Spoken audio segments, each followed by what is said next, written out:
how does somebody choose a good Okay, acupuncturist? that's great. And I'm just thrilled to hear of people pursuing acupuncture. So like I'm not here, I know you know this, but like I'm not here to like self promote. I'm not out there. Of course I'm doing marketing, but if I've got some neighbors that told me that they do acupuncture and they said, "Oh, I'm going to this person." Awesome. Like I'm just really glad that we're starting to come around and recognize that acupuncture can really be helpful.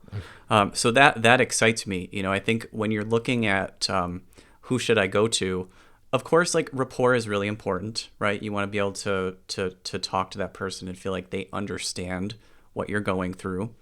And just the basics, like where did they get their training? Do they have I can't imagine there's anyone in town that's not licensed to do it. But what are they seeing day in and day out? Like I'm not actually the type of person, or I'm not the practitioner that's trained in acupuncture for fertility.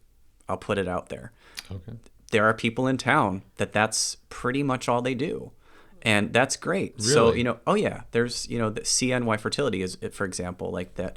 They have a whole practice of folks that are based on helping folks with fertility. So they've got a physician and an acupuncturist, right? So that's just not my specialty. Just like, when I was in palliative care, I wasn't seeing patients with heart attacks anymore. Like they were going to a cardiologist. So like, what does this person specialize in? My interest is in the connection between body and mind, right? And so I'm seeing a lot of anxiety, depression, sleep, and pain. And that's just what I like to do. And Yeah. so if somebody comes to me, I actually had a freshman from RIT. Her mom found me online. Her mom like called me from, I think, somewhere out central New York and said, "Would you, see my daughter?" And I said, "Sure, as long as she's okay with needles. Like, you're signing her up to have needles. Is she going to be okay with that?" Yeah. But it's kind of interesting. Like, same thing with her. Like, she came to me for some issues with menstruation and the regularity and so forth. Yeah. And over time, like we evolved into treating her for anxiety. She was like extremely anxious, away from home, at a new place. And, I think, we really turned things around. And when we got that controlled, I actually referred her to, a colleague of mine that does kind of more of a women's health type thing.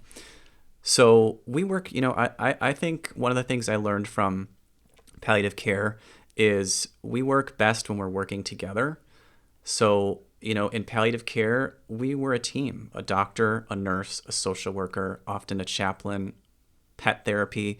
Like, what's going to serve this person in the best way? And I take that to heart, and that's how I, treat my patients now. Like, if I feel like they need a therapist, if I feel like they need physical therapy, emotion, whatever, I'm going to refer them and I'm going to collaborate because my goal is to get them feeling as good as possible.